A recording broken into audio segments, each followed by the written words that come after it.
leading Britain's conversation. This is LBC with David Mellor and Michael Crick. Call 0345 6060 973. Text 84850. Tweet at LBC. Yep. Coming up with Michael and me, Nina in Chiswick. Don't write in and say it's Michael and I. I've got it right, Michael and me. But what else did Mystic Mellor get right? Mystic Mellor said that Cameron was not going to be Prime Minister by the end of the year. Mystic Mellor got it wrong because he wasn't Prime Minister even by the beginning of the summer. What's your verdict on Dave? We want to hear from you. And what's your verdict on Brexit? Are you beginning to regret your vote, or are you proud that you did it? Now that the financial conflagration, so confidently predicted by the pundits, hasn't happened. And what are we to make of the EU bureaucrats saying they want us to get out and quick? Is it because they're being strong and ever so macho? Remember what Mae West once said, men who pretend to be macho are often not up to mucho, and I'm sure that's true of Jean-Claude Juncker. But is it because they want to treat us mean, knowing they can't any longer keep us keen, or is it because they're frightened to death that if this British exit negotiation goes on for a long time, a lot of other countries are going to say, what about us? We want to get out too. Anyway, this is what Michael and I are talking about. Michael and me are talking about. 0345 6060 973 is the number to call. Already the switchboard is lit up, so we're going to get to calls quite quickly. We've got a lot of commentators who will actually talk sensibly, i.e. we banned anyone who says there's going to be a catastrophic collapse of the British economy. The only one who might say that is Michael, because I unfortunately don't script him. But OK, I haven't scripted you. I don't even know what you're going to say. So what are you going to say? Well, this was the biggest day in post-war British history. I mean, not only did we vote to leave the EU, we lost a Prime Minister, Jeremy Corbyn's in trouble, there could be a Scottish referendum. Donald Trump turns up in Scotland and it barely makes a headline. The next possible President of the United States. But he wants Boris to be Prime Minister. He does. Well, I mean, of course, they look alike, don't they? So, they're similar so in some two ways. blondish men with dodgy hairstyles could rule the world. You do realise that, don't you? In which case, it's probably a job for you, but your hair is not quite blonde anymore. No, it's not blonde anymore. But it's still there. I've still got some, whereas you are getting follically challenged, Crick. Anyone who wants to see, get on the website, you'll see Crick is very follically challenged. Yeah. A huge day in history, a day of revolution, a turning point in our history. Having said all that, I do think both sides have exaggerated the consequences of all this. I mean, you look on Twitter and you see people saying, I won't be able to study in Europe, I won't be able to marry a European, and we won't be able to go on holidays, we'll need visas to go to France. I mean a lot of rubbish is spoken about here. People were travelling in France without visas well before we joined the common market or the EU, and we will be allowed to do so again. And that's why it's so pathetic. But you know what? Here's a simple statistic. For every £6 of goods we export to Europe, they export £10 of goods to us. So is it credible that they're going to put up all these barriers and they're going to be difficult? What's interesting is this wretched Juncker.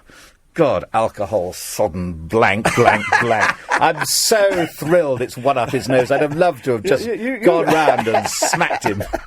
I really would, actually. But basically, this guy represents everything that's awful about the European Union. Living high on the hog, Prime Minister of Luxembourg. I mean, Luxembourg only matters in the context of the EU. It doesn't matter otherwise. Set up Luxembourg as a tax haven, contrary to EU rules, whilst now he is the big arbiter of the EU. And he says it's not going to be a happy divorce. I don't care whether it's a happy divorce or not. But what does he mean by that?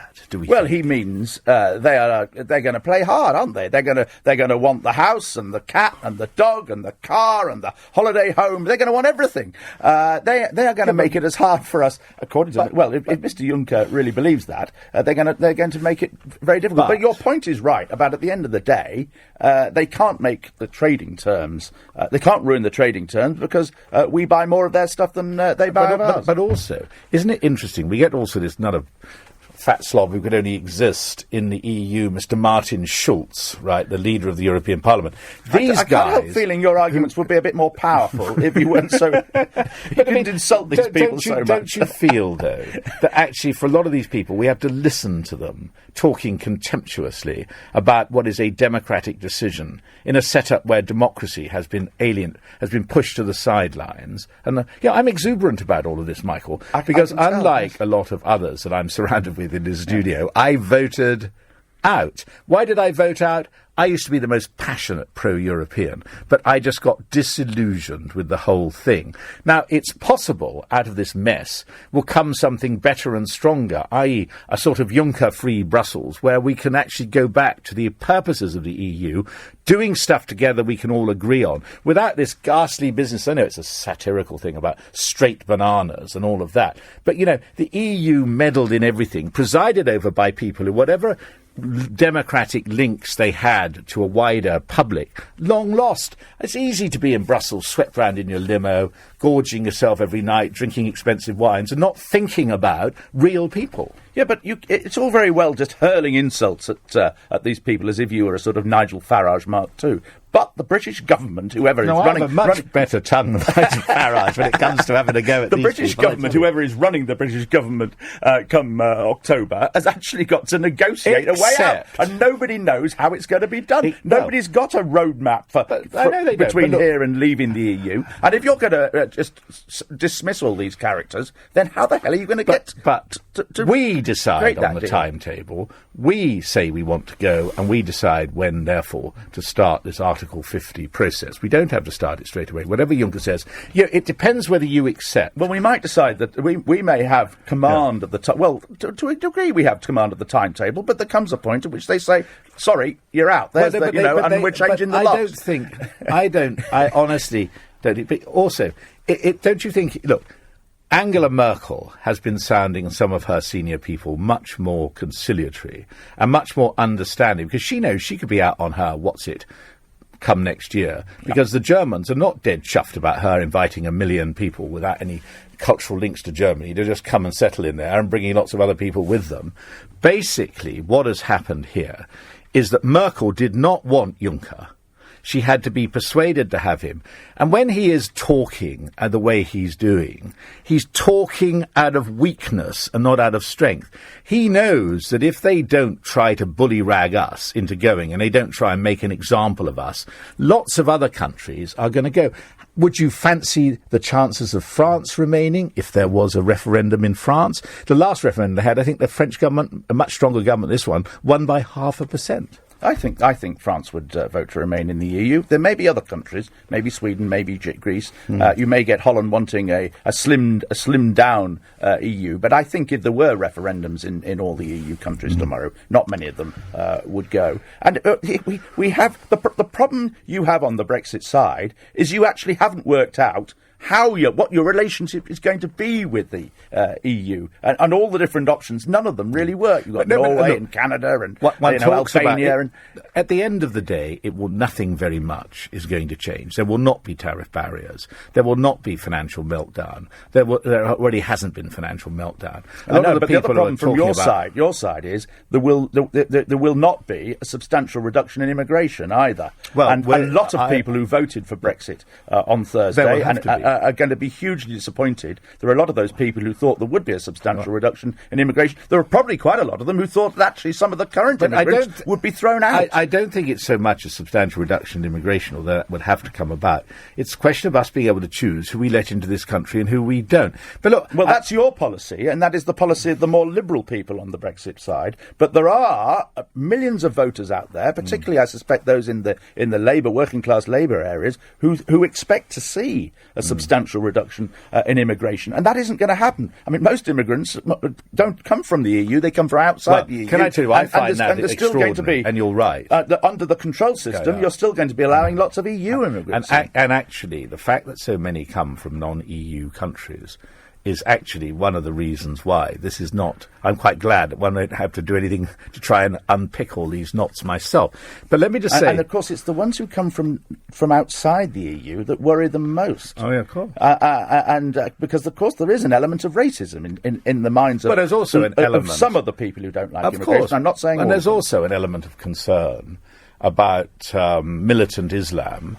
And there are quite a lot of people who, for perfectly valid reasons, they will think, don't want a larger Islamic population in this country, including a lot, actually, I believe, of well-settled people, Muslims in this country, who recognise that their own position is destabilised by a lot of other people coming in and creating fear on the part of the indigenous population. Now, You, I know, have been thinking about, because, you know, you're a very thoughtful man, we must always remember that, about whether or not this whole thing was a kick in the face to Cameron, Corbyn and the establishment. So shall I shut up for a bit and regain my self-control and you can have a rant? Yeah, well, I think it all stems from about 25 years ago when the main parties in this country decided the working class had become so small they didn't depend on them anymore. They could win elections through middle-class people. And particularly with the advent of Blair, Labour decided it was going to concentrate on middle-class people. It could count on its working-class base. As a result, working-class people in this country felt ignored, overlooked, and ended up being attracted to parties like the BNP and UKIP. So that's the first development that happened. Second, under Blair and Brown, Labour allowed large numbers of immigrants into this country as part of its economic policy to boost the economy, which is what happened, but with very little public discussion. It was done very secretively. People feel, and as a result, because that discussion never took place, people were never persuaded as to why immigrants should be allowed into this country and why they were needed. Add to that Iraq, where there became a general sense of disillusionment with the leaders of the two main parties, which of course had supported the Iraq war, the financial crisis, and the particularly British ingredient of the expenses scandal of 2009. That then produced a widespread disillusionment with anybody in power in this country, with all party leaders, with experts, the works. And this yesterday and Thursday's vote is, I think, the culmination of all that. A trend, of course, that's been going on elsewhere as well. Trumpism and Le Pen in France and so on. All Western countries are seeing developments like this. But in Britain, it's been, I think, particularly acute. And that, I think, partly accounts for why we voted to leave the EU on Thursday. Right, well, there you have it. Let's take two very quick calls, two quick comments before we move on. We're going to try and get as many of your calls as we can, whilst also obviously introducing into the conversation leading commentators like, we've got the Berlin correspondent for Times, David Charter, coming up. After 11, we've got the Europe correspondent for the Telegraph, because I think they can mark our cards about exactly what the mood is in Brussels. A quick comment from you, Adam, in Sittingbourne. Hi there, guys. Yeah, I think they want us out as quick as possible, so we haven't got time to manoeuvre. We act on impulse rather than take a step back and think, right, this is the way we want to do things. And they want to stop the other countries as quick as possible getting any ideas themselves that they might be better off on their own. But I wanted to also say that this new petition that they have got going about a second referendum is absolutely crazy. The people signing a petition are no better than the EU Commission themselves, who want a second referendum whenever they don't get a result they want. Yeah, or they try to ignore it. Adam, thanks for that. Let's go to Kerry. Kerry. Hi, good morning. Couple of quick points. First of all, I think we underestimate how acrimonious this divorce could be. And actually, tactically, if I was the European Union, I'd be setting an example so that other countries that may be considering it can see that what they get out of leaving is not worth the pain to go through. Also on that point, a lot's been said, and again by you guys this morning, about how important our trading is, what we export versus we import. And as a bloc, that's true. But each individual country within Europe does not depend on our trade to such a greater extent. And my last point is, who do you think is going to lose out the most? Those people that voted to leave. Who's going to be the most disappointed because it all can't be delivered? Well, thank you very much indeed for those observations. After the travel, we'll talk to David Charter, Times correspondent in Berlin, and literally the man who wrote the book on Europe. If you'd like to get involved in the conversation, particularly if you regret your vote on Thursday, call 0345 6060 973. This is LBC with David Mellor and Michael Crick. Call 0345 6060 973. Tweet at LBC. Text 84850. Welcome back to LBC with David Mellor and me, Michael Crick. Well, we have on the line David Charter, who's the Berlin correspondent for The Times and the author of a book, Europe In or Out. David, how are they reacting to all of this in Berlin? Right, good morning. Morning, good David. London. Yes, I might need a visa next time I come and see you. I don't know. Oh, no. Excuse me. You're not going to get back in, I tell you. It's already, the edict has already gone out, so...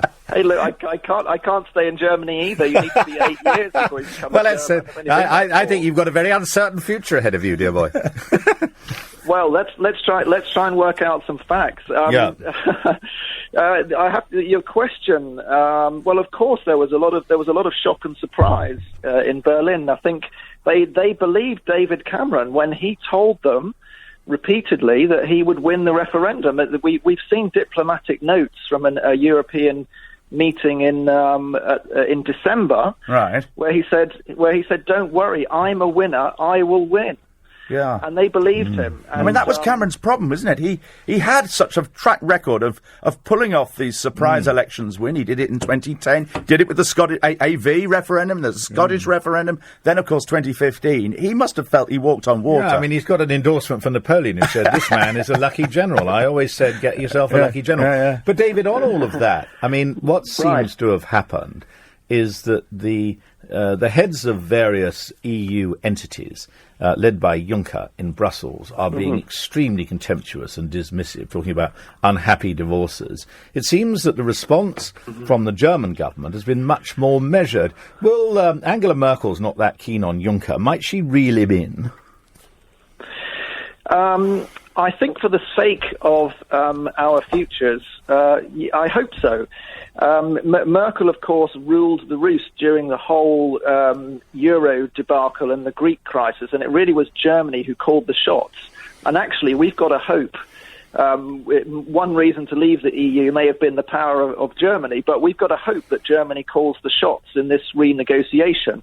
And they've got off to a flying start because 6 foreign ministers are meeting here right now as I speak, from the founding member states of the EU. Hosted by the German foreign minister, who said, we won't let anyone take Europe from us, but we also need to react calmly and without hysteria. And the Germans are pretty much the only big voices at the moment saying we need to take our time, we need to reflect on what's really the best way to relate to Britain, whereas the French have joined in with the European Parliament and the European Commission, as you mentioned, saying we need to get this done quickly. Of course. Well, President Hollande would say that, wouldn't he? Because he's desperate to avoid a referendum where his 13% approval rating won't do him a lot of good. And of course, that's a complicating factor, isn't it? These people are up for election, both Hollande and Merkel next year, aren't they? But David, just on this one thing, because your book, European Right, was full of good statistics. Okay, we are the Confederation of German car makers.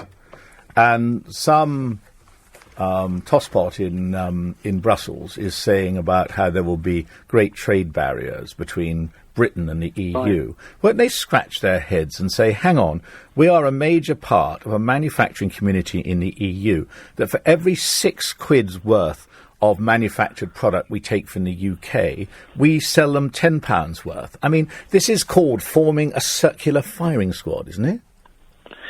Yeah, well, you're absolutely right. Britain is the single country that imports the most German cars of any country in the world. And there is a German plan. So we know that Schäuble, the finance minister, his ministry has drawn up a plan to try and get what's called an association agreement for Britain as the new arrangement. But this is the sort of deal that the EU already has with Turkey and with some other countries like Albania. And what it means is that the free movement and the free trade in goods can continue, but it does not have free trade and free movement for financial services and for services. Well, but then they would have to, wouldn't they?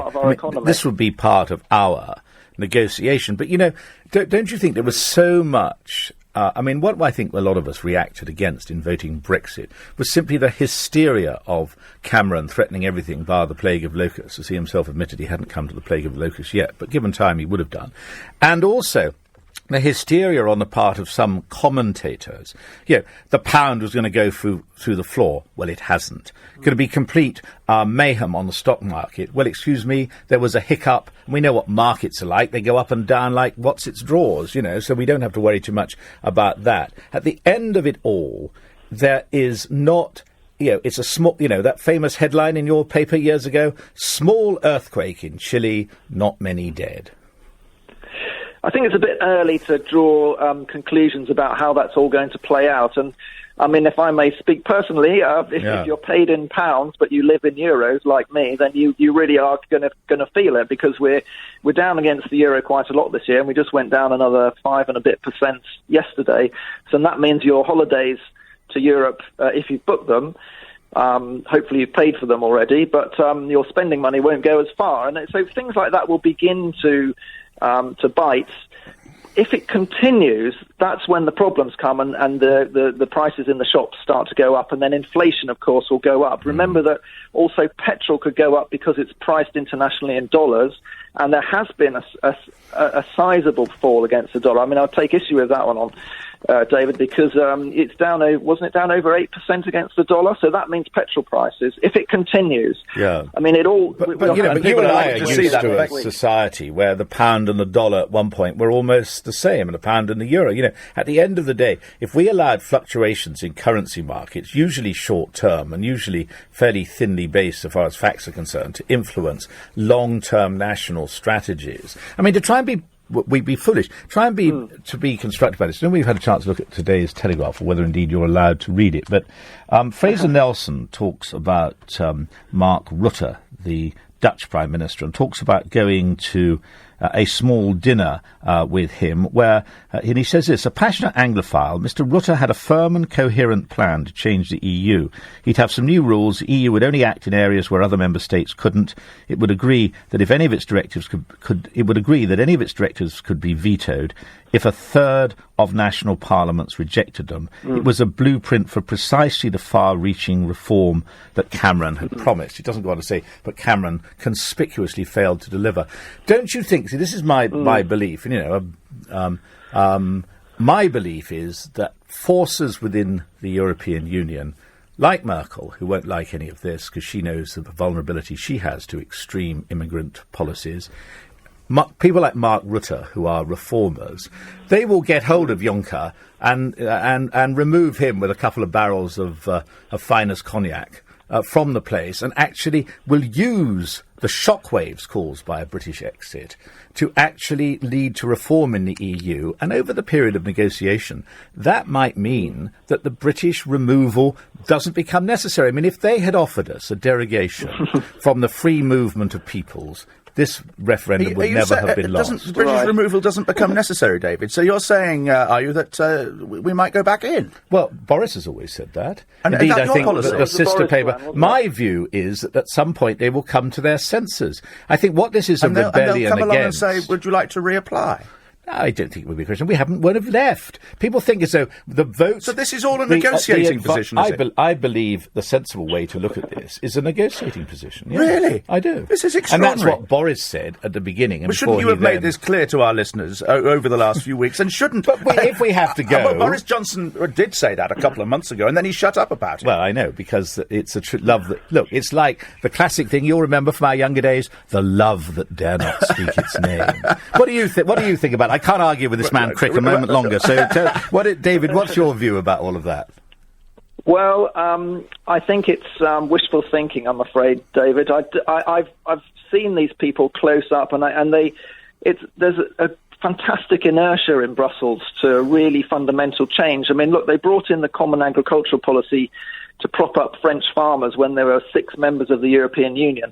And we're still spending 56 billion euros a year to subsidise farmers in a very old-fashioned way. You know, when more progressive countries like Australia and New Zealand are really managing to phase out subsidies completely. So it really hasn't modernised in all the time that we've been there. And Britain has tried, along with the Dutch, of course. Rutte is a very progressive politician, and he's been in charge of the rotating presidency for the last 6 months.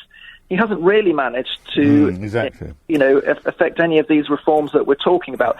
I, like you, I mean, it would be the most incredible irony, wouldn't it, if British departure was the electric shock that caused the modernisation of the European Union and made it actually, a really effective organisation. But let's hope they do it before Scotland leaves. Well, I mean, but I tell you what, the Scots are, what was it? Ogden Nash said, "No McTavish was ever lavish," and I tell you what, they will when they get the prospects of the bill for independence, I think they will continue to attach surely a reformed EU would make the Scots even more inclined to leave the UK because they want to be even more a member of the EU. David, thanks so much for that, and thank you very much for joining us. That was David Charter, the German correspondent, Berlin correspondent for the Times. Quick comment from James in Clapham. James. Hi, David. Hi, Michael. But I'm one of those idiots who voted to leave. Well, don't worry, so was I, yeah. Yeah, but I find it really, really annoying. Now, I've got a degree, in history. I voted to leave. Now, this is what makes my point. If Juncker wants to throw us out, now, I voted to leave, not to be associate member, to leave. Now, I want my government to put that through. Now, I voted to leave. I want it to be done. If they want to throw us out and invoke Article 50 on us, that's fine. We'll go back to WTO trade tariffs. Do the French want us to put a 36% tariff on their produce, which we buy most of, and the Germans, absolutely, do they want 10% tariff on their cars? You're so right. James, you're so right, and thank you for that. And keep those calls flowing in. 0345 6060 973 is the number to call. And now, a little later than we should be, it's 10:32 here on LBC. Here is the news with Rupert Bhatia. It's got David Mellor and Michael Crick on LBC. Call 0345 6060 973. Yep, welcome back. 0345 6060 973. And if you want to get it off your chest about Brexit, and of course we've also got to talk about the great Dave and how will Dave be remembered. I'll have a few thoughts on that, but I'll spare you for the moment. We want to get to these calls. Anne is in Banstead. Anne. Hello, David. Part of the reason I voted to leave was when I saw Angela Merkel's disastrous decision to just open her country to thousands and thousands of people, and now the Germans are suffering the impact of it. That frightened me, and I didn't want that for our country. Also, our wages for working class people have been kept artificially low, David. People that earned £35,000 in 1998 are now on, £8 an hour. It's just, we will survive without Europe. And I'm sure things will change for the better. We need to take control of our borders. I'm glad David Cameron's going. I'm a lifelong Tory voter. I never have voted for Cameron because he's so out of touch with ordinary people. Well, that's rather been proved. No, Anne, I mean, thank you for what you've said, and I think that really it was a turning point for a lot of people when Mrs. Merkel said that people were welcome and they should all come in. And may I say, there's no certainty that she will survive the election. There are plenty of people in Germany who feel that, it's not a question of whether you like people who don't come from your own country or whatever. It's gone beyond all of that. And certainly quite wrong to deem it to be racist.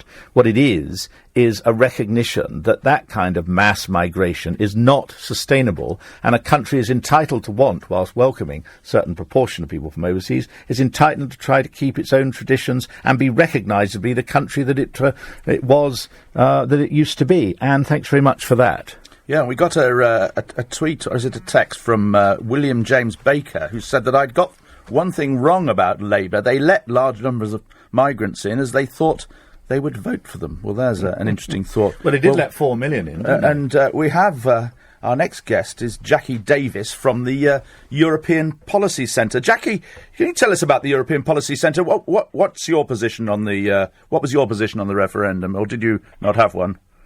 Well, I I prefer to do this when I'm talking to the great British public as a commentator and to explain to you how Brussels feels right now. And the situation here in Brussels is that people are shell-shocked. Although they always knew it was possible, they didn't actually believe it until it happened. And the real concern here now, what you heard yesterday was large numbers of expressions of utter dismay. We are very sorry to see the British go. We did not want to lose the UK from the club. It was an important member. However, change of mood. What we now have to focus on is what is in our best interest. How do we keep the rest of this show on the road? How do we keep the 27 countries that are still in together, united, and move forward? And that is where people are focusing their energies and thoughts right now. And there could be there's a fear there could be a domino effect, and others could end up leaving. I mean, which are the countries most at risk of doing similar? Do you think, voting to leave? I think the problem is really which are the countries where there will be the greatest pressure for a referendum. One where there is already huge pressure. France, the far right, Marine Le Pen, calling immediately for a referendum. But would the French vote to leave? I very much doubt it. They're a founding country. The Dutch, very Eurosceptic. They have a Eurosceptic, very popular leader called Geert Wilders. He has said, now it's our turn. There are many countries where it is possible. So what the EU needs to do now, what it feels it needs to do, is say to everybody, look, there isn't an easy option. There isn't a have your cake and eat it too option. You can't just pick and choose the bits you like, but leave the club. So the message they are sending to the Brits now is, OK, you've made your decision, let's get on with it, but don't expect that you're going to have all the nice bits, leave behind all the bits you don't like, because that would send a disastrous messages to other countries thinking of doing the same. I see all of that, Jackie, and undoubtedly, I'm sure your exploration of the mind of Mr. Juncker is absolutely right. But at the end of the day, the first thing is that there will be people wiser than Mr. Juncker, I'm sure it's possible, who will actually see that what the British have done is not just, a hugely popular group of people, and there's always some horrible runt at the back who wants to, cover them with manure. And you're absolutely right. You are right. Yes, Mr. Juncker has a particular take on this. He said yesterday, and remember, he and David Cameron, no great fans of each other, because David Cameron tried to block him, and he said, this won't be an amicable divorce. We were never really in love anyway in the first place. You're right. There are wiser heads, though, and the big debate here is to what extent was that a uniquely British problem, and to what extent nobody in Brussels is in any doubt. There is a huge swathe of public opinion that has turned against the EU in the last few years. So they have to do two things. They have to, as I say, send a signal that it's not easy to leave, that you lose things when you leave, but also it's been described by many political leaders as a wake-up call. We have to recognise public opinion is not happy, and we have to do something about it. Where the argument starts is precisely what? More integration or rowing back a bit and more disintegration? And it'd be nice to think that beneath that rather sort of rather sad exterior of Juncker, he's capable of thinking of it. My view is he'll be reeled in by the Germans, because after all, Angela Merkel, assuming she's still in place in 18 months' time, didn't actually want him. Jackie, we're going to be calling on you in the future. Thanks for telling it how it is. That was Jackie Davis from the European Policy Centre. If you want to give us a call, 0345 6060 973. Simon is in Basingstoke. Simon. Good morning, David. Good morning, Michael. Good morning. I've got a couple of comments and a question. Firstly, the comments. If you actually look at where the European stock markets fell, they fell between 2.5 times and 4 times more than the UK market did. Spain and Italy were both down more than 12% on Friday. So I think that shows where the balance of economic risk is. The second thing is that the one thing I'm concerned at the moment is there seems that the message that immigration needs to be restricted doesn't seem to have got through even to some Brexiters. Daniel Hannan was on Newsnight last night saying that basically that might not be a factor in the negotiation, and I think that if that isn't included, then you're encouraging the growth of far-right parties because you'll be ignoring that issue. And the question I have is on Article 50. Because as I understand it, Article 50, if that's invoked, requires us to have a vote with the European Parliament to approve any treaty negotiation. I suggest that that's not in our best interest to go that route. But I think it's probably the only way to go. But Simon, very interesting. Do keep in touch with us as this whole thing unfolds. Danny is in southern Spain. Lucky Danny. Hello? Yeah, hi Danny, you're on. Hello. Thanks for having me on. Yeah, I'm actually, I suppose you could call it a child of the European Union, because I was actually born in England. You can probably tell from my accent, because I've still got a northern accent. But I've lived in Spain since I was 8 years old, and I'm actually a law student in Spain. So...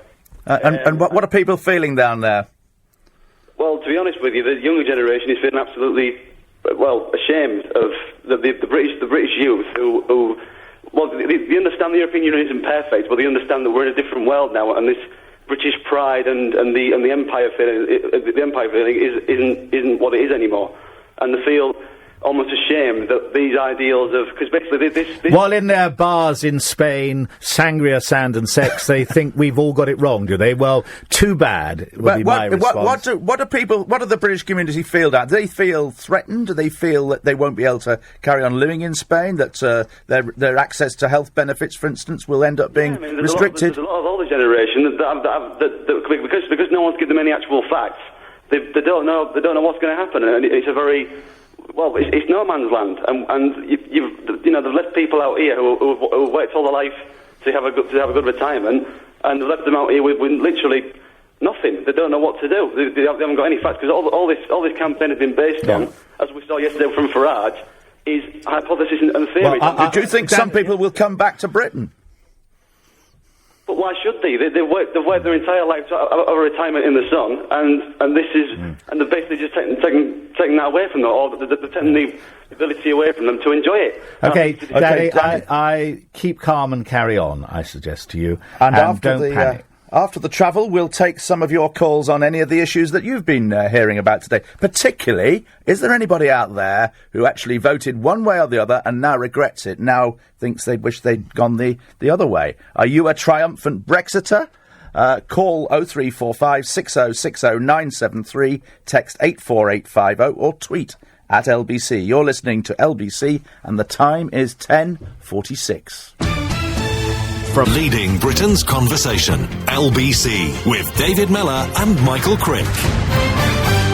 Welcome back to LBC with David Mellor and me, Michael Crick. Well, we've got LBC's political editor, Theo Usherwood, on the line. He is somewhere in central London, we're not quite sure where, waiting to listen to a speech by the Labour leader, Jeremy Corbyn. Theo. Where are you, Theo? I'm at the Because people say you're at the Savoy, but I can't believe a man like you hangs out in the Savoy, or do you? Or a man like Jeremy Corbyn, no. I'm at the Maxwell Library, which is actually it's quite an illustrious backdrop for this speech from Jeremy Corbyn, and that's right next door to the Savoy Hotel on the embankment. So you can pop next door for a snifter, can you? Yeah. Is there any remote chance that Jeremy Corbyn's going to say anything interesting this morning? He's going to be talking about immigration. Right. A little bit, some might say, after the horse has bolted. And of course, this is the big issue has been, of course, that that Labour voters turned up to vote to leave the European Union because they didn't like, they wanted to take back control of, immigration was a big issue on the doorstep, and Jeremy Corbyn, of course, under huge amounts of pressure now with that motion of no confidence coming before the Parliamentary Labour Party on Monday to step aside. He's not going to do that, but he's going to address this issue of immigration. Of course, for him, he sees it as quite a toxic issue. I'm just going to peek through the door. There's incredibly loud pop music blaring out. Yes, all right, we can't hear it. Yeah. It's standing up, not standing by. Tell them to listen to Classic FM. When David's not on. It's quite Euro poppy actually. Right. But they're playing this. But the slogan. That's not a compliment, that. But no. Standing up, not standing by, and he's going to be calling to reframe the debate on immigration. Now, how that is going to go down on the doorsteps in Barnsley, and I pick out Barnsley because the council leader up there said he was warning Jeremy Corbyn about immigration and his team about immigration months and months ago, and was only told that it would be dealt with at a future time. Let's wait and see. But it's a difficult time for him. So you will be there to tell us, and when do we expect this masterpiece of oratory to begin? The masterpiece of oratory is beginning at 11 a.m. sharp. And will be finished when? Well, we think it's going to be around, a usual speech is around 10 or 15 minutes, and then there is talk of a question and answer session. So at some point after the 10 or 15 minutes, perhaps you'd come leaping back to us. Can we not ask Theo what he thinks is going to happen on Monday at this vote? Later. Later? All right. Yeah. Okay. Let's put me in my place. Let's go to Sue in Southwark, shall we? Hi. Hi, Sue. Fire away. Hello, David. Hi, Michael. Hi, good morning. What I wanted to talk about was something that I just heard of, and that's this 1 million online petition. I believe it's for Remain. Some people very aggrieved for, why we've come out. I don't understand. What I do know is that a lot of these people are quite young, and as I understand it, we had an unprecedented extension on the period of registration to allow some very young people who didn't know or hadn't heard that we were having a referendum, and they were allowed an extra period of time to sign up, which they did. Then I found out yesterday that between 40 to 70% of young people did not vote in the referendum. I don't know if they're at Glastonbury or somewhere, but anyway, the results come in to leave. Now, as far as I'm concerned, that is democracy. They don't like it. They don't like the decision, like Nicola Sturgeon. She wanted independence for her country, but we're not allowed independence for ours. I think some people need to understand the concept of democracy before they start screaming, or instead get out and vote. They have to vote. You're right to be confused. I'm confused as well, Sue. I mean, not only there are people saying, not realising this referendum this week was final, there are other people like my friend David here who seems to think that we can negotiate and somehow stay in. But I mean, of course we can. The question is, the decision was to leave. The decision, the advisory decision of the referendum, where I voted to leave, is to leave. But there's then a period of negotiation. If they suddenly decided to give us stuff, how much stuff? Well, I mean, that would be a matter for judgment. But I forget, John Maynard Keynes, wasn't it, who said, when the evidence changes, I change my opinion. What do you do? Yeah, but this would be so messy. I mean, of course, Boris Johnson or whoever could go off to Brussels and get a few more reforms. Yeah, but who's to then say that's enough for a second referendum? Well, it would be a matter for judgment at the time. But the point is, contrary to what is being said by Juncker, etc., this cannot be done like, get the hell out of it. They can't change the locks, as your analogy, and bolt the door. And so if wiser heads prevailed and some common sense, say, we were given a derogation from the free movement of peoples. Let's say Mark Rutte's views about what effectively was that awful word subsidiarity, where anything that could be done at national level was done, and only things that couldn't be done at national level was done by the EU, and that became part of a reform package. Remember, the EU is not just having to satisfy us as people who have said we want to leave. It's got to head off at the pass a lot of people who actually, within other countries, who actually will also want to go if they don't change. But Sue in Southwark voted to leave. What do you think of what David's saying, Sue? I think it's bizarre. I think they can give us any amount of concessions, and if, against, my opinion, people decide to stay again, they will just change it around again, suit themselves. But Sue, I see all of that, but I think if this referendum had been conducted by a Prime Minister who'd actually done what he said he was going to do, namely seek and get fundamental change in the EU as the price for actually him being prepared to endorse our continued membership. If his package had included a derogation from free movement of peoples, I don't think there would have been an exit vote. Well, we've just had a tweet saying that 17 million people signed a petition on Thursday, so there you are. Yeah. And you could say that 16 million people signed a counter-petition. Indeed. Well, there we are. That's the nature of this dispute. Kenny is in Muswell Hill. Kenny. Good morning. I'm a happy Brexiteer, and I'm delighted with the result. First of all, I'd like to ask all the feminists who voted Remain why they voted to stay inside the patriarchy that denied David Cameron the right to scrap the tampon tax. You see? So the European Union, by putting on that tampon tax, is effectively inside the vagina of the feminists. So if we withdraw from the European Union, then the European Union can withdraw from all these feminists and they can be more free, right. Well, Kenny, thank you very much indeed for that.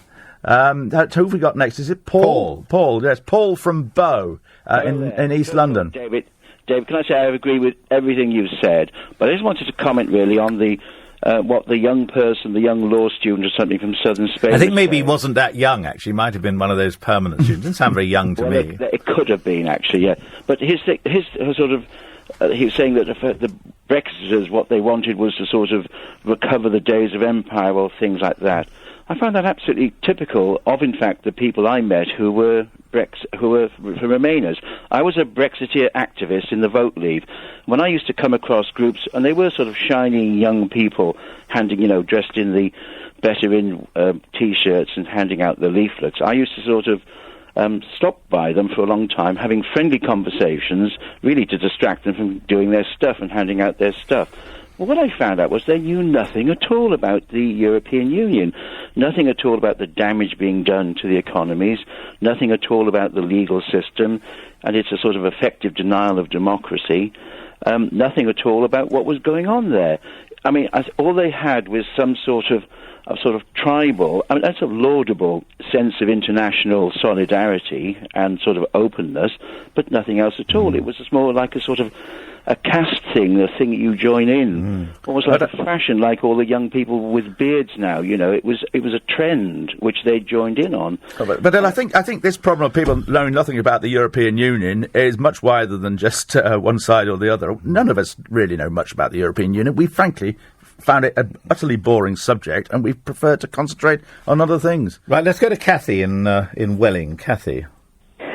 Good morning. Well, I'm a very happy Brexiter. I think what we've done is the best thing we could have done for this country for the future. At least this way we're in charge of our own destiny. Hello? Yeah, we can hear you, Kathy. We're just listening respectfully to what you say. I feel that we're on this train heading away that we had no control over, and people are looking at it as they're not thinking about what Europe can do to us in the future.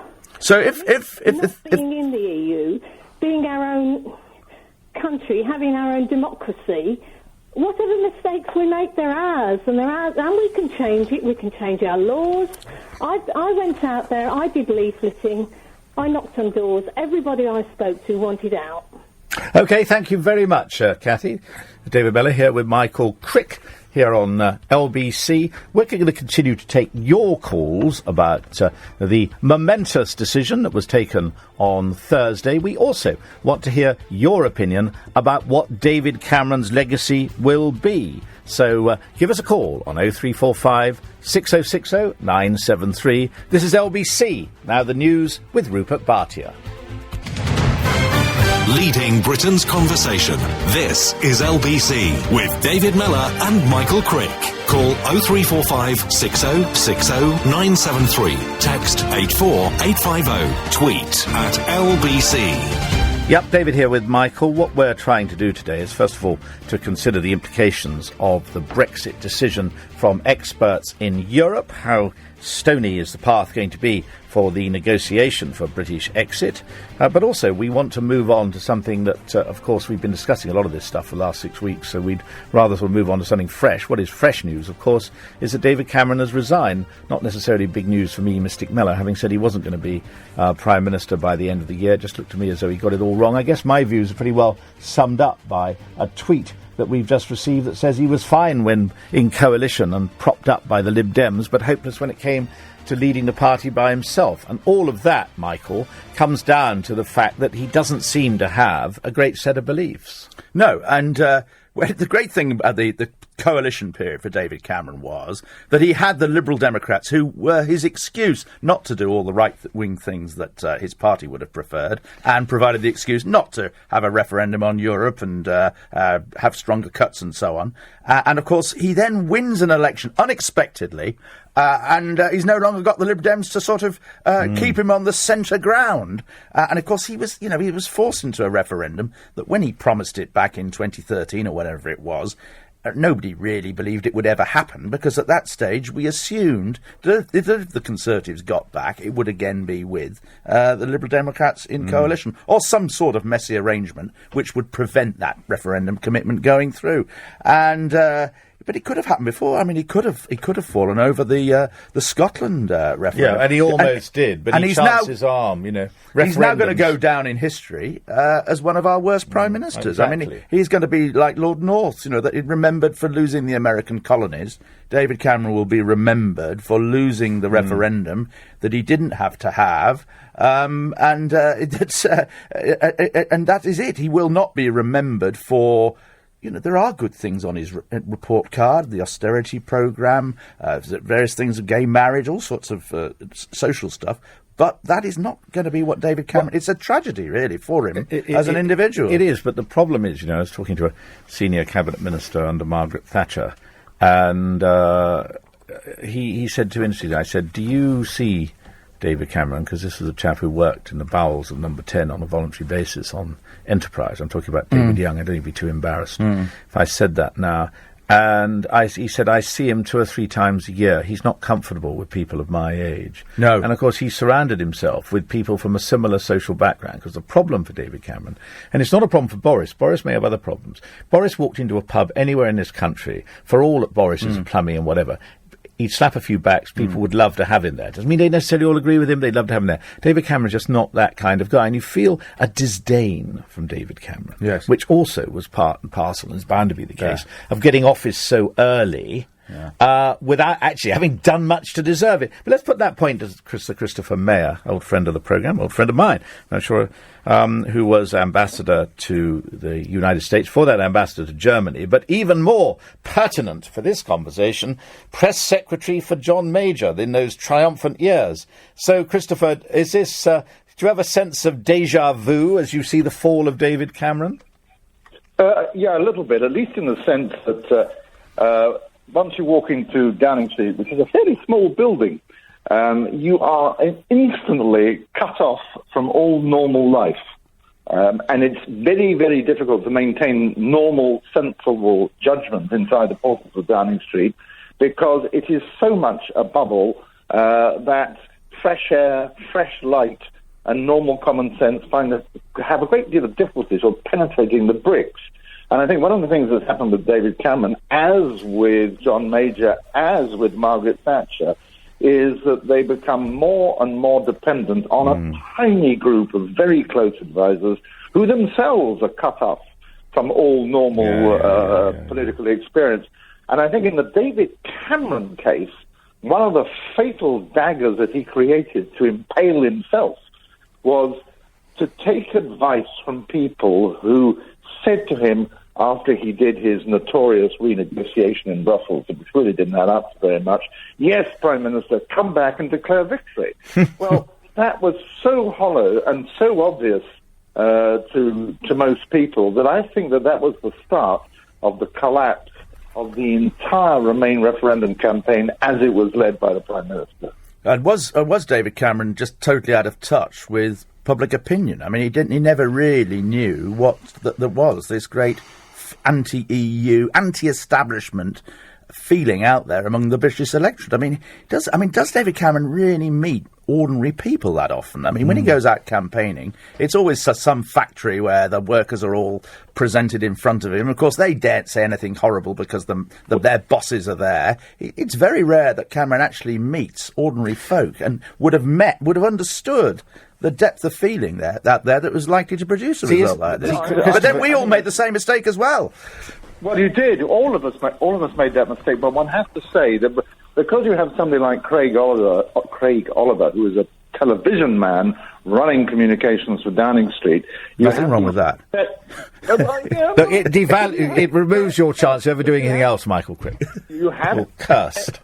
You have these set-piece occasions, and the workers are all sitting there in shiny yellow hard hats. Yes. It looks exactly like North Korea and Kim whichever one he is, Kim Il-un. Yes, but Christopher, that's a nuclear power plant. And so of course, and that's a very good point, because you see, one of the problems with Dave, and okay, I've never been Dave's biggest fan, but my defence is that I merely looked at the evidence. One of the problems with Dave is that, first of all, he's got no cultural depth. He hasn't got any real interests that would bring him into touch with what I would call normal people. I mean, he claimed. What do you mean? What do you mean, David? He's got to be a rock and roller? No, but I think it would be a good thing. For instance, he's often claimed to support a team, but he couldn't always remember which football team he supported.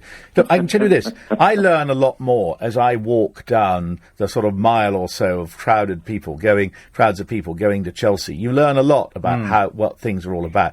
He doesn't have normal interests. He hangs out with, some pretty dodgy people in, where is it, Chipping Camden or Chipping Norton? Yeah, I used to live in Chipping Norton. But, but doesn't that prove it? It's I media was part of the Chipping Norton set long before Cameron. Out of touch superior people like you. But where, Christopher, would you rank Cameron? If you went within the post-war prime ministers, where is he down there now with Anthony Eden? No, he's not down there with Anthony Eden, but I don't think he's much higher, to be perfectly honest. I mean, in a way, there's a parallel with Blair. Blair did lots of good things in his time as Prime Minister, but all of them are overshadowed by Iraq, and that is going to be history's verdict. So you've just said yourself, David Cameron has done some quite good stuff on the social side, but all of that will be overshadowed in the verdict of history by the historic blunder over the referendum. And you see, Jakey, just read a tweet here involved. Jakey says, what has Cameron actually done? Coalition and a small majority. And UK looks like it's going to break up too. Now, of course, that may be an over-gloomy assessment. I suspect the Scots, when push comes to shove, will not be too keen on a world where oil is not going to save them from all the other economic problems that would be consequent. So certain about that. The point is, at the end of it all, isn't really the central problem of David Cameron. He didn't really have any he didn't really believe in anything very much, and therefore couldn't do anything because he wasn't driven in that way. Well, not believing in things can be, I hate to say this, but it can give you a kind of tactical flexibility which can be quite useful. I mean, as a former diplomat, what gets me is he hadn't the faintest idea, as far as one can tell, on how to negotiate. He put himself in a position where he had to negotiate with the 27 other member states on reforming the European Union, and there was precious little sign of a serious attempt to create alliances of member states, so it wasn't just the UK asking for these things. And the other thing, it seemed to me, in the negotiation was there was no bottom line beyond which you would not allow yourself to fall, and he broke one of the golden rules of negotiation, in my view, which is no agreement is better than a bad agreement. That's so true. What do you think, Christopher, Boris Johnson would be like in these negotiations, and how will the rest of our European partners, or indeed other international partners, take to Boris Johnson? Well, I mean, of course, it's not just Boris Johnson on his own. If it is he who goes into the council rooms of Brussels, he needs an absolutely tip-top team of political advisors and negotiators who can help him. But I think one of the things we would see is that all the bluff charisma of Boris, which worked its wonders in the United Kingdom, would die and shrivel in the arid rooms of the various Brussels buildings. I don't think that kind of charm and humour and haircut is going to travel very far. So you think things will be even worse than they were with David Cameron? Huh? You think he would be even worse for Britain's interests in such negotiations than David Cameron was? Unless he shows unless he shows a quality which he's never seen, because he's never been called on to show these qualities after as Mayor of London. So even for us, the British people, it's a leap in the dark. Is there anybody in the list of candidates who might? I mean, who else have we got? Theresa May. Oh, Theresa May. It has to be Theresa. Really? It has to be Theresa. Absolutely. I think you're off my Christmas card list. No, I'm sorry, David. You're on Theresa May's, though. First of all, any woman who will go to a meeting of the police, a conference of the Police Federation, and face them down is fantastically brave. And it worked. Yeah, but secondly, as Home Secretary, she's been crossing the Channel to Brussels endlessly in the last 6 years. Going into but it's the immigration brief that cost them the referendum, and she played no part in that, and has been party to the grotesque deception that we could control immigration when we couldn't. And no, I don't think that's fair. I don't think it's fair. You read her. Who's interested in being fair? I'm just telling you how it is. No. Fairness, fairness. We don't have any time for that. Right, yeah? David, you're showing prejudice against Theresa May. This is outrageous. I'm showing prejudice against retired diplomats at this rate. Listen, just one quick one before you go, Christopher. Go on, defend Theresa then, if you insist, yeah? And she knows the Brussels machine, and she knows how to deal with it. And now she knows what she has to deliver on immigration. I think she'd be terrific. Okay. And she's tough. tough. Well, can you help us with one thing, Christopher? What's happened to George Osborne? Yeah. I mean, it's extraordinary. This is one of the biggest days for the British economy yesterday, and the Chancellor's nowhere. Is he in his room sobbing? If anybody knows where he is, or indeed if the Chancellor's listening to this, would he perhaps ring in? Christopher, thanks very much for that. That was for Christopher Mellor, former British ambassador to the United States, former British ambassador to Germany, former press secretary to John Major. It's that last one we've been largely tapping into. Quick comment from Adam in Essex. Adam. Oh, hi there, yeah. Yes, I voted for the Conservatives in the general election. Last minute chose to vote Remain, but the fact that we've left now, I respect Cameron for coming out yesterday, making the speech that he made. Clearly, he can see that we need somebody strong going forwards that's going to be able to negotiate what's best for the UK with Europe as part of the exit, and he doesn't feel that he's up for doing that. So. I can only respect that, really. He's obviously shown that he cares about the country very, very deeply. He was very passionate in his Remain campaigning. So, But Adam, thanks very much for that. Someone's just written in saying that Theresa May, going across the Channel, how many immigrants does she bring back with her on each trip? There's going to be cynicism about her, isn't there? There will be, but anyway, after the travel, we'll continue our look at all the issues surrounding our decision to leave Europe, both in terms of what goes on in Europe, our relationship with Europe, and what's happening back here, the Conservative leadership, the Labour leadership, and, of course, what happens over Scotland. Call 0345 6060 973, text 84850, and tweet LBC. The time is 11:17. From the Britain has decided. The UK has voted to leave the European Union. And the repercussions are already being felt. We're now getting reports that David Cameron will be taken to the steps of Downing Street to resign. The British people have made a very clear decision. We'll need to begin under a new Prime Minister. I love this country and I feel honoured to have served it. But what's next? The European referendum was a test of leadership and I think Jeremy failed that test. We will begin to prepare the legislation that would be required to enable a new independence referendum to take place. What now for our relationship with Europe, and who will lead the country? Hear the story unfold live on LBC. Welcome back to LBC with David Mellor and me, Michael Crick. Well, our next guest is Peter Foster, Europe correspondent of The Telegraph. Now, 25 years ago, who was Europe correspondent of The Telegraph but Boris Johnson? It could well be that in a few weeks' time, apparently he's not quite ready yet. But don't worry, we can. It was a good question. We can ask him whether he expects to be. The thing about Boris Johnson, of course, is that they in Brussels, they remember him for that period when on The Telegraph he would be writing this stuff every day. Really hostile to the EU. Much of it was fabricated and made up. You talk to Max Hastings, his editor in those days. He freely admits that there was a large element of fiction in Boris Johnson's output for The Telegraph. Now, Peter is back, and he perhaps can give us a good judgment on the question we were discussing with Christopher Mellor a few minutes ago. Who would be better placed to negotiate for Britain in Europe? Boris Johnson or perhaps Theresa May, or maybe one of the other contenders for the Conservative leadership. Peter, welcome. What do you think? Do you think Boris Johnson would go down well in Brussels? No, I don't.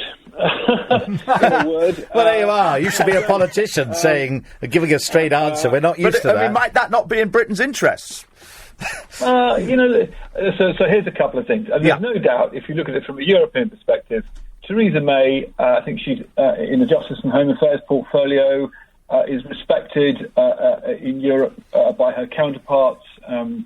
She's a cool head, and she's right across her brief. I mean, I think she's somebody he could do business with. This idea that that Britain should send a tough negotiator to Brussels, I don't think people could understand. The limits of the leverage that Britain will have. The Article 50 process. This is why Boris doesn't want to trigger, or whoever becomes Prime Minister doesn't want to trigger it, puts you in a pretty weak position. I mean, designedly so, right? It was never meant to be easy to leave the club. And Boris Boris is going to discover, or whoever's going to discover, that, we had some leverage when we were inside, when we were threatening to leave. Now we've left, and frankly, Europe needs to get on with forging whatever future it can. There's much less leverage there than you might think. Peter, can I ask you then? That in relation to what they now think, you sense some national governments are a little more understanding of what has driven the British public to do this, because they, after all, have got a lot of people in their own voting community who would also like to do the same. You sense that the Merkel regime certainly has some understanding. But, of course, the Junckers of this world, the Martin Schulzes of this world, people who sit at the top of the Brussels heap of what people will have different views on, they seem to think that they can treat us with total contempt, as if we are the difficult member of the class and all the other students love teacher and are totally signed up to the education they're getting. Which is going to come out on top? So, it's an interesting one, isn't it? Clearly, the awkward squad is no longer just us. If you look at, Hungary and Poland fighting Germany in the Commission over migrant quotas, all over Europe, Italy and Germany fighting over the fact that, over the fiscal stuff, over the Eurozone integration, France and Germany, in fact, with no agreement on that. So, the difficulty I think there is that there is a sort of appreciation. If you listen to Donald Tusk, he's frequently, saying enough utopian dreams, certainly in the last month or so, a bit late in the day, you might argue. But there is clearly a division, right, between the kind of Junckers and Donald Tusk, who's a sort of Pole, and he gets where it is. The question I would ask is, Europe, what can Europe do, Brussels do, in this era of sort of rising populist national politics to solve that problem? They all sit around going, yes, well, we need to make ourselves more relevant to the people. But anyone got any bright ideas about how you actually do that? It's much easier said than done. It's a bit like the problem the Labour Party faces back here, or all political parties face back here. Yeah, no, absolutely, and in fact, that's a very sound comparison. This is, Brussels problems are in fact national problems writ large. We all blame our elites, and a lot of national governments who are making a poor fist of their nation states, of course, blame Brussels. Who doesn't? Let's face it, Britain's been blaming Brussels for all sorts of stuff. But they're right, aren't they, to a considerable degree? I mean, an awful lot. When you think of the idealism that led, when I was a young person, thinking my dad spent 6 years in Burma during the Second World War, my grandfather was gassed on the Somme, and of course the centenary of the beginning of the Somme is on Friday. And I thought to myself then, Europe is about the ideals of preventing there ever being war. It's an idealistic project. Yeah, but what has Jean-Claude Juncker and his gang got to do with idealism? Well, they did get together with our help and our insistence, the sanctions against Moscow over Ukraine. They have belatedly got a handle on the migrant crisis. They have helped strike a climate deal. A lot of the things that we, the open skies, the single market and services to which we will now probably be excluded, but which has actually seen Britain's economy and the city grow significantly. There are some achievements, right? Before we rip Brussels down, clearly Brussels has got disconnected, and and in fact, the Commission has admitted this. There's not, it's not a one-way street, and we are about to find out actually what it's like to be outside, because the German deal that's on the table. It seems to me there's two things that came out of the referendum. One is a bus with 350 million quid on the side, so no more payments to Brussels, and two, control of immigration. Not no immigration, but control. So that basically means no free movement. Now, if you plug that into the negotiating equation, you come up with some kind of free trade agreement that allows the Germans to sell us their cars and us to sell stuff back to them. On services and the city, I don't. It's very difficult to know, because we know they don't want us. A year and a half ago, 2 years ago, they tried to stop euros being cleared through the city, right? And the European Court of Justice stopped them. Well, this is about. I've just spoken to a British official. We're under no illusion that this is about them prosecuting national interests. And when this negotiation starts, they're going to be in quite a strong position to do that. Now, tell me, Peter, is the EU going to survive? I mean, are people going to be leaving? Is that a real threat? What do you think? I don't think there's a near-term threat. It's to people to leaving. I think there is a longer-term, medium, longer-term threat to whether or not Europe is viable and whether or not Europe, the 27, can remake itself. And a lot of that comes down to whether the Eurozone can survive the next financial shock. I don't think you're going to see, countries holding referendums and leaving. Most of the polling suggests that, that actually, although Europeans are very frustrated with Europe, they don't want to leave in the same way that we do. And that's, of course, one of the reasons why a lot of the European nations are quite determined not to, quote Boris Johnson, to allow us to have our cake and eat it, because the last thing they want to do is have us in a bloc. For example, if they let us in the EEA, the Norwegian bloc, which would then be substantially altered, and it would be a powerful voice. If we were allowed to have our opt-outs and have access to the single market for services and control over our migration, well, that's pretty much what everyone would want, right? Mm-hmm. Peter, before we have to bid you farewell, at least for the moment, a candid word, and you are always very candid. David Cameron, will the people, other European leaders, miss him?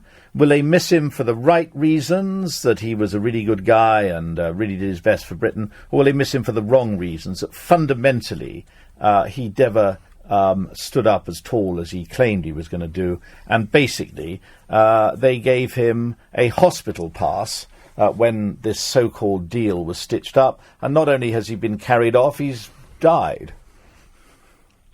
I don't think there's a lot of, there won't be that much weeping for David Cameron. I think from a European perspective, Cameron was utterly reckless calling a referendum. There's been 30 years of animus towards Brussels that, as a very senior European Commission official said to me, was never going to be fixed in 3 months. Exactly. Particularly not with the so-called deal he got, yeah. Which British leader did they like? Which British leader did they like? No, I mean, there's a fair point there. We've been in the awkward squad for a long time, but I think they feel that Cameron, in order to heal a wound in the Tory party, exposed Europe to a potentially existential risk. And I think the existential risk is not that everyone runs away and the euro collapses immediately. It's just that the populist model of populist politics, and this is why I think Europe will really seek to drive a very hard bargain, because they want to discredit the kind of populist politics, this sort of sense that, go it alone, it'll all be all right, because if everyone gets that message, Europe's done. Well, I mean, it's Admiral Byng, isn't it? He'll be shot on his quarterdeck. Pour encourager les autres. Yeah. OK, thanks very much to you once again, Peter. That was Peter Foster, Europe correspondent for The Telegraph. After the news, we want to take your calls, so pile them in, 0345 6060 973. We've got no other guests until we're joined by the distinguished expert on government, Professor Anthony King, at 11:45. This is LBC. It's 11:31. And now the news with Rupert Bhatia. The Scottish David Mellor and Michael Crick on LBC. Call 0345 6060 973. Yeah, David here with Michael. Our switchboard's been going nuts, even nuttier than Michael and I. So let's take some calls. We'll chip in from time to time. Cecilia is in West Hampstead. Cecilia. Hello. I'm just ringing because to say that I disagree with some of the comments that you made about David Cameron. Sure. I disagree. He did not make a mistake in calling the referendum. I think he's absolutely brilliant. He has the guts and the decency to stand up for democracy, to let the ordinary British person decide for themselves. He's prepared to actually give up the job he loves for the country that he loves. What other leader would do that? Tony Blair would never do that. And I think it's wonderful. I have a huge amount of admiration for him. Even though I'm traditionally Labour, I totally respect him. And so you like to see a Tory commit suicide? No, I understand that. But I just think I admire him for actually being prepared to lose the job that he loves to give, as I said, the British... But that's not what he did. That's not what... up for democracy. But Cecilia, bless you, it wasn't what he did. What he did was he had a short-term problem, and since the only job he did before he went into politics was being a PR man, he responded to the short-term problem of Nigel Farage and UKIP by doing what a PR man would do. He thought of something that would get him through through till next Tuesday evening. So he said he would have a referendum, without considering for a moment that once you have a referendum with the Tory party's history of ripping itself apart over Europe, and as our last guest, Peter Foster, was saying, 30 years of resentment of Brussels out there simmering away with the British public, he lost control of the situation. He's paid the ultimate price. Am I wrong, Michael? No, well, you are right.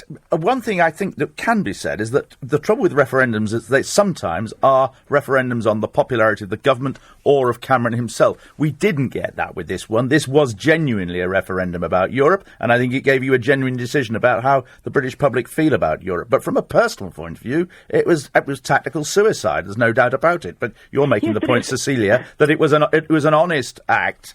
It was an act of integrity on Cameron's part. What the problem it leaves us with is we now have a House of Commons where 3/4 of the MPs were for Remain, and a British public which has said that it is for Leave. Now, where does that leave our democratic system? And and of course there's going to be all sorts of problems about whether the House of Commons now will eat away at this decision and delay it and maybe even try and reverse it. And we're not used to a world where the House of Commons is overridden by the result of a referendum. It's never happened before. We're not used to having so much democracy. I mean, it's hard to take, isn't it? Well, there are different kinds of democracy, aren't there? Is in shock because they've lost something great. They've lost Britain. That's why they're so angry, because they've lost their cash cow, haven't they? I mean, if there was so much in it for us, why are they so angry? Why are they so upset? Merkel has lost her cash cow. Because it's the Emperor. It's the Emperor having no clothes. We have dared to shout, "You Emperor, you Juncker, you've got no clothes," you know? I totally do. And also, can I just comment on something you said about walking around Chelsea, that you think because you walk around Chelsea... He means Chelsea Football Club, Cecilia, it's not walking around... No, Cecilia, get real. It's walking through a football crowd and people who recognise you tell you stuff. Let's not talk across each other. Let me just tell you why I mentioned Chelsea, and then you can come back. OK, I'm telling you that David Cameron lives with mixes with a socially exclusive group of people and has no rapport with the public. I mentioned slightly as a throwaway. In Chelsea doesn't mean that you do. No, but you're missing the point. The point is, if you go to Chelsea when there's a Chelsea football game, you walk along, endless people are walking to a football game, all sorts and conditions of people, and they talk to you, and you get an idea. David Cameron's never done that in his life. Anyway, I think David's point is that David Cameron is more likely to be out with the Heathrow Hunt than with the Chelsea football crowd. This is so true. But Chelsea may not be the best example. No, of let's escape to show you're a man of the people. Let's escape to Danny in Kingswood. Danny. Hello, Phyllis. I don't think there's anything noble about what... Can you hear me all right, boys? Yeah, go on. Yeah, I don't think there's anything noble about what David did, really. Let's be frank, your last caller was a bit, sort of deluded. He gave us the referendum. He gave us the referendum because, as you say, he kind of had to. The spectre of UKIP... I voted UKIP. And the spectre of UKIP, we got 4 million votes in the last general election. It's predicted we probably would have got nearer to 6 if it hadn't been for the Labour/SNP coalition sort of spectre on the horizon. More and more people voted Conservative that would have voted UKIP just to stop that from happening. So there was this kind of feeling of kind of anti-establishment, and UKIP's really kind of set people like me, working class blokes, alight. We were disaffected from politics, a lot of us, and now we're kind of back connected. We believe in it, and I sort of think this country's going places. I actually think we'll flourish and grow. So do I. So what do you think? What do you think will now happen to immigration? What do you want to happen to immigration? You want it to come down, obviously. When and to what levels? Yeah, but this is the thing, right? It's not 1972. People aren't anti-immigration, right? No, nobody's anti-immigration anymore. And almost, if you said it, particularly in the Blair years, if you mentioned it, people almost look at you and go, "You're a racist." And you know what? It was that feeling that you couldn't say anything. And you know what? I'm pro-immigration. I think everybody is. But manage it. Control it. Yeah, but what does that control entail in terms of numbers?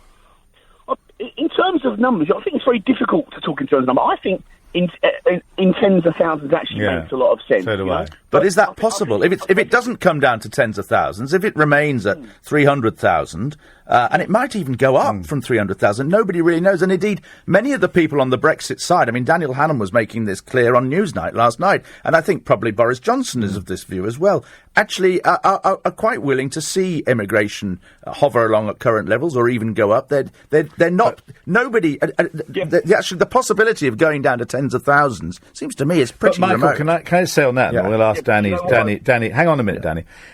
I've often said, but not I think while you've been on the show, that you see the interesting thing is this is a test of establishment politicians. Yeah. And if establishment politicians can't sort a problem out, people will look for non-establishment politicians.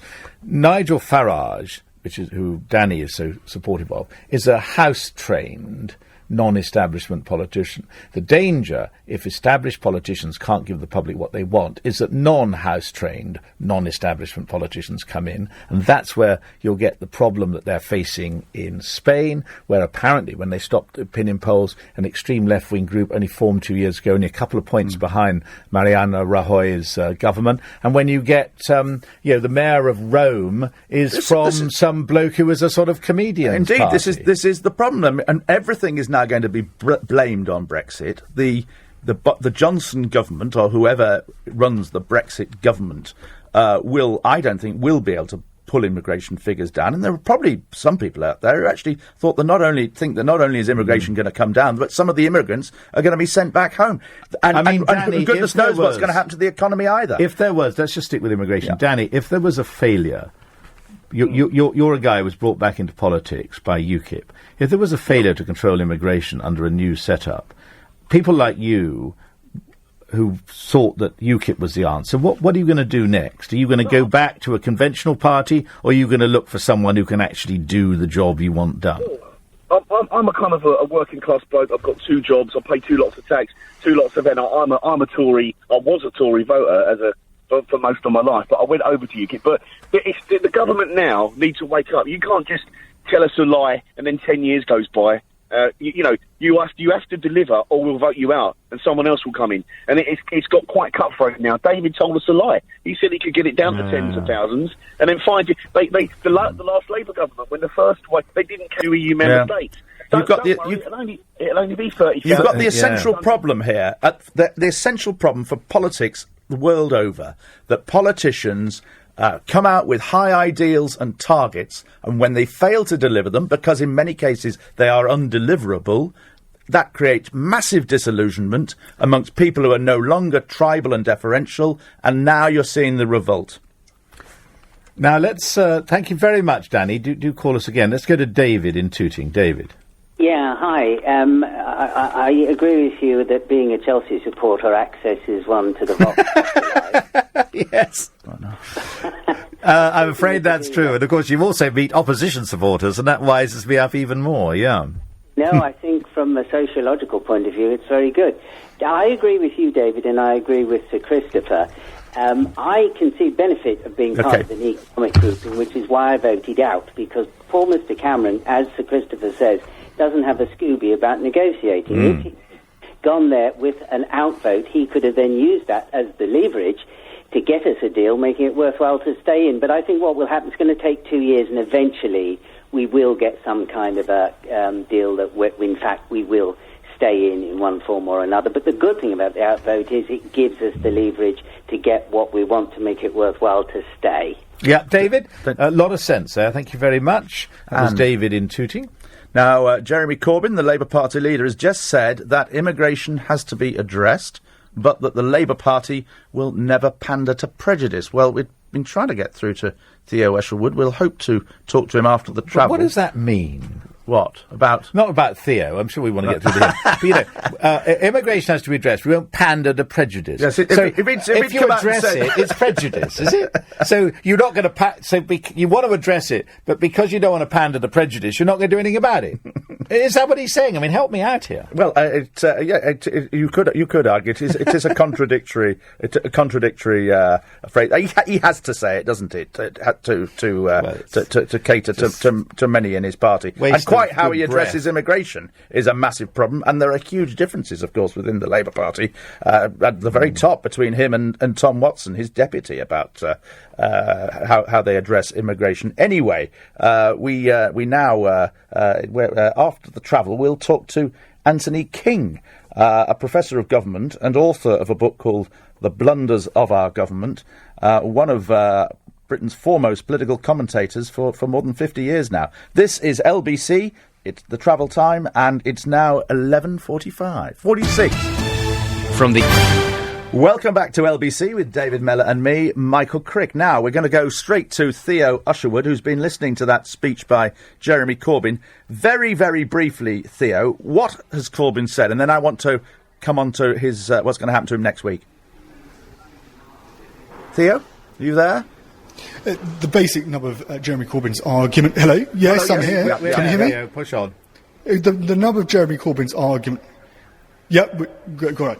The nub of Jeremy Corbyn's argument is that he doesn't think we should be pandering to prejudice. He doesn't want to take the Labour Party down a route of blaming migrants. Instead, he's basically saying that the reasons that working class communities that have come out and voted to leave the European Union on the issue of migration is that, they're seeing their school places, they're seeing their, school places being taken up by children from migrant communities. They're seeing waiting lists, waiting times at GP surgeries and at hospitals, and then of course being undercut in the labour market by companies going over and bringing over cheap labour from Eastern European countries to work here and undercutting British workers. And the nub of that problem, he is saying, the people to blame are not the migrants. Right. The people to blame are the companies at the very top who are able to do that, and that, or the government for failing to invest enough money in those particular communities. Good. Now he faces this vote of no confidence on Monday.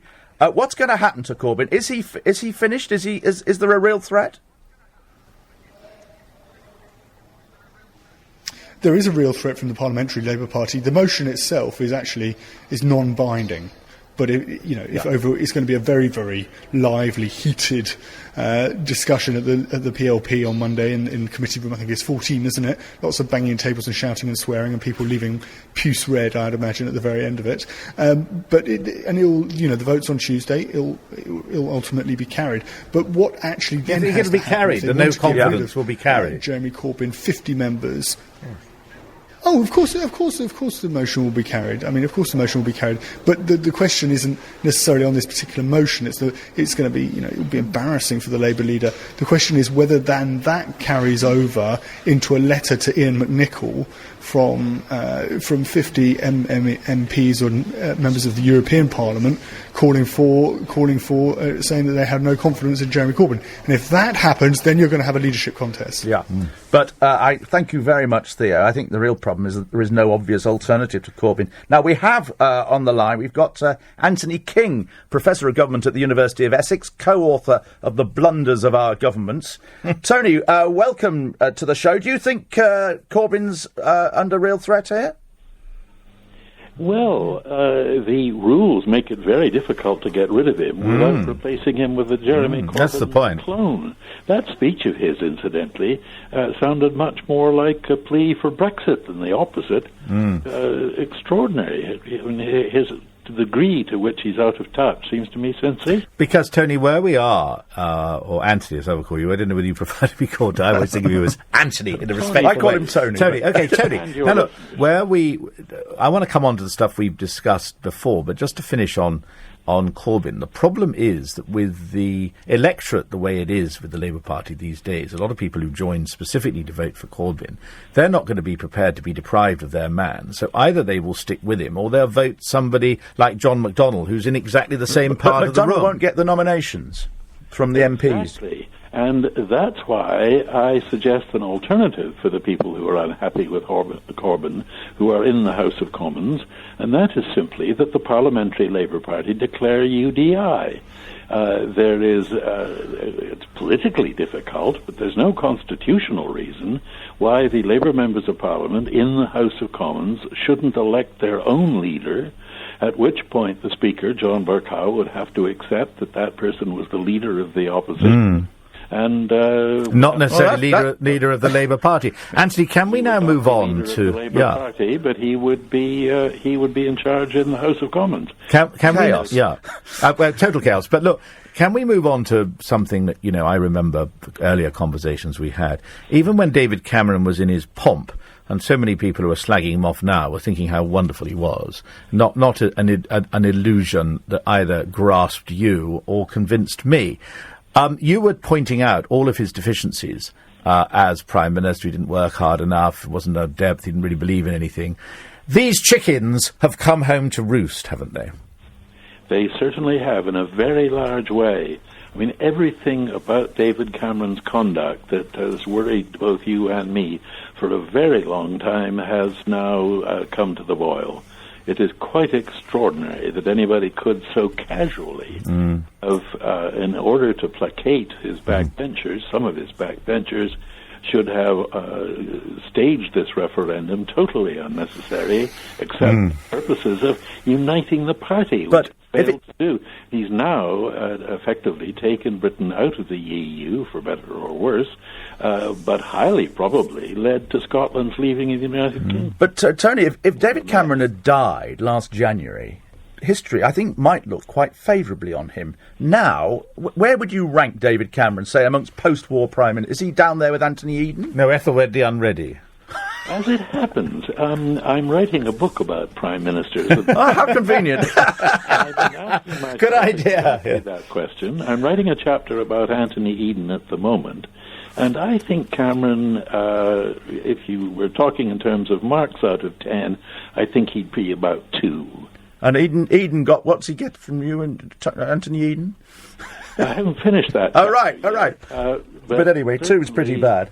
Yeah. Cameron is in that class. Can I ask you, though, about this? I mean, after all, you've been around commenting on these things for many years, and you remain extremely diligent in the work that you do, and you're right up to date with all of this stuff.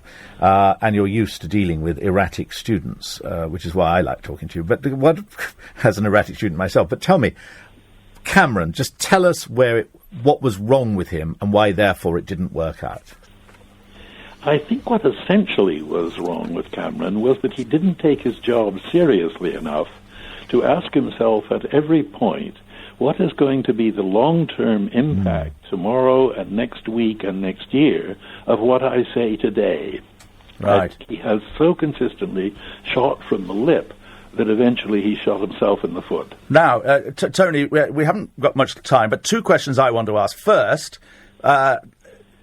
not since Anthony Eden, coincidentally, has a favourite for the Tory leadership been actually elected, apart from Michael Howard, who was unopposed. Is Boris Johnson the next Prime Minister and Conservative leader? It looks like that simply because there are very, very few members of the Conservative Party compared with what was the case in the distant past. It's a small group of people. They like Boris. He will probably be one of the 2 people chosen by members of Parliament. He will therefore probably be the person chosen by the Conservatives' rank and file in the country. And do we then get a general election? Heaven knows. It's possible, though, isn't it? The whole situation at the moment is as though some giant had picked up a big box full of toys and tossed it on the floor.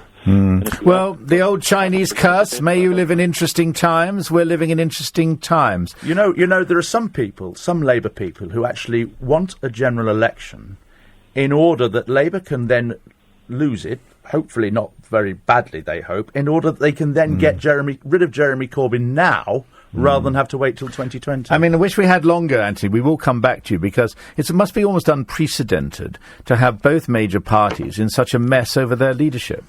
It is indeed. And isn't it wonderful to watch? Indeed. Indeed. Good It's an amusing spectator sport. That was Professor Anthony King, Professor of Government at the University of Essex, co-author of The Blunders of Our Governments, and, I'm sad to say, a friend of Michael Crick's. But never mind. Not everyone can be perfect. OK, so that's all Michael and me No, or maybe it's Michael and I, have got for you, this Saturday morning. If you go to the lbc.co.uk, if you go to lbc.co.uk now, you can listen back to Michael's explanation of why he thinks the working class voted en masse to take Britain out of the EU. Don't forget, you can listen to LBC whenever and wherever you want by downloading the LBC app. And if you missed any of today's show, there's the LBC podcast app. But coming up at 3, it's Ian Payne, and now the one and only, the great Tom Sawbridge.